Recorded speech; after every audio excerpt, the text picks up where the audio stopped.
Hello and welcome back to Granbury Volunteer Fire Department's online fire academy. Today we're going to be covering section 20, ropes and knots. As per the usual, I am Matt Hohan, captain of operations here at Granbury, and this will be a pretty quick slideshow tonight. This class is a lot of hands-on, and what I'm going to go over is just a quick overview of some ropes and knots work as we prep for the actual class. Sit down, take some notes, and enjoy. With a knot, describe the purpose for which it would be used. Becket, bowline, clove hitch, bowline on a bite, half hitch, figure eight on a bite, figure eight on a follow through. Some really good news for you. You're going to learn how to tie these knots, but guess where we're going to cover them? That's right, in the skills. Rope safety procedures. All right, now we're finally at something we do need to talk about. Granbury has a technical rescue unit. They are high angle, they are low angle, they're also a swift water group, and we're going to be working on confined space pretty soon. And we have very specific dedicated equipment when in these units. And I want you to know that this equipment is exceedingly expensive. And the reason it's exceedingly expensive is because there's very, very specific safety procedures when using this equipment. So I'm going to talk about real quick is just storage, handling, and just overall operations with the equipment. First off, your rope has to be kept in a moderately cool place, has to be stored where it's not going to be dropped from high spaces, and more importantly, after it's been dropped or had been used, it has to be inspected after every single use. Now, when we're talking about the hardware associated with all the rescue teams, the carabiners, the different types of plating, all of that stuff is very sensitive to being dropped. Your rescue guys are going to be very, very specific about you never using that equipment, just throwing it around, tossing it to each other, and then allowing that piece of equipment to fall and hit the ground. When it does, that piece of equipment is taken out of service. Being careless around a rope and step on it, guess what? That rope technically has to be taken out of service until it's inspected. When you're using and prepping to use this equipment, the procedures built around maintaining the equipment is the inherent safety in the process. Life safety rope and 1 and 2 person life safety rope, including maximum working loads, safety factors, and minimum breaking strengths. I'm not going to go into these specific numbers right now. I'm going to wait until we're in our actual class and we're talking about specific ropes that we're working with. Not all rope is created equal. Just because they're the same diameter does not mean that they have the same working loads. And we're going to be discussing in great detail the safety factors and minimum breaking strengths. Again, more for the actual skills night. Demonstrate tying the following knots: clove hitch, half hitch, figure eight on bite, figure eight on follow through, and bowline. Again, this is going to be a skills night class. Hoist any selected forcible entry tool, ground ladder, or appliance to a height of at least 20 feet. Guys, again, this entire class is a skills class. This is a quick slide. We'll just click to the next one.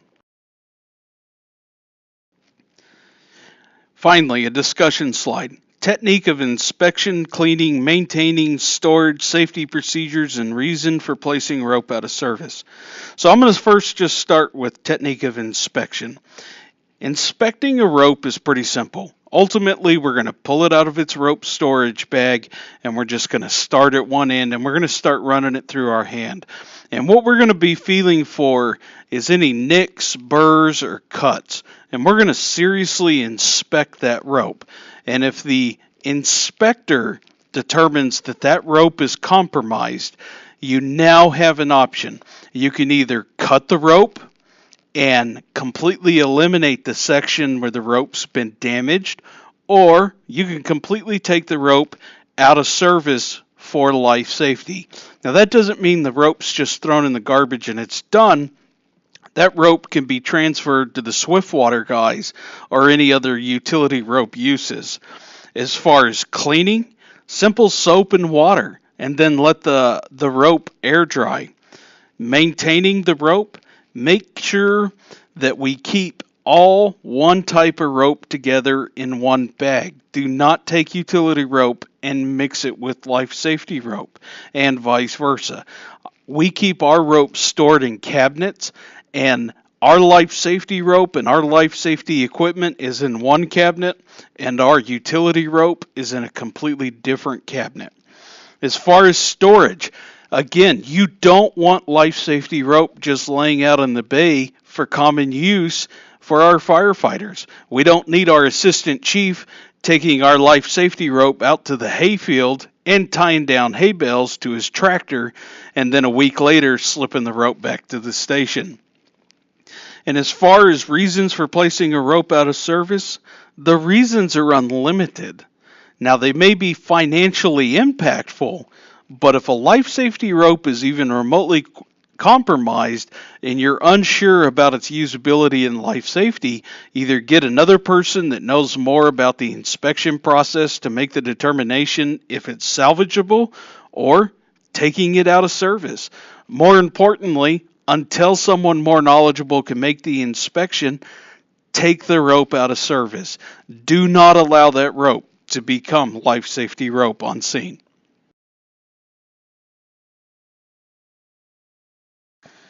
Use a rope to tie ladders, hose, and other equipment as to secure them to immovable objects as follows.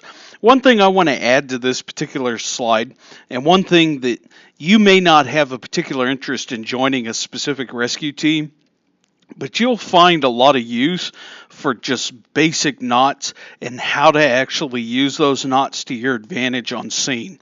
And I can't emphasize enough for you to have a very fundamental understanding at how knots work, even if you're not doing the life safety stuff and even if you're not doing specialized rescues. Your ability to use a rope and just to be able to secure objects on scene to make your work safer is inherently better for your health. And you want to know how to secure a ladder to a building. You also want to know how to drag an 1.5 inch hose and secure the rope to it just to make it easier to do. Why drag the hose when maybe you can make a simple shoulder strap to drag the hose around? And then ultimately, another example is secure a hose roller so that you can have a one-man hose rolling option, and instead of requiring 2 or 3 people to physically drain a hose of water. Select and tie a rope between 2 objects at least 15 feet apart, which will support the weight of a firefighter on the rope. For the ropes and knots class, this is basically the junior woodchuck final exam. Being able to just make this simple task complete, you're going to have to know quite a bit about ropes and how to tie various types of knots. I know this slideshow was very short. If you have a lot of questions, write them down and bring them to class, because the skills class on ropes and knots night is a lot more immersive and a lot more hands-on. Again, I'm just covering some real basic fundamental rope stuff right now, and the actual ropes and knots part will be taking place in the skills portion of the class.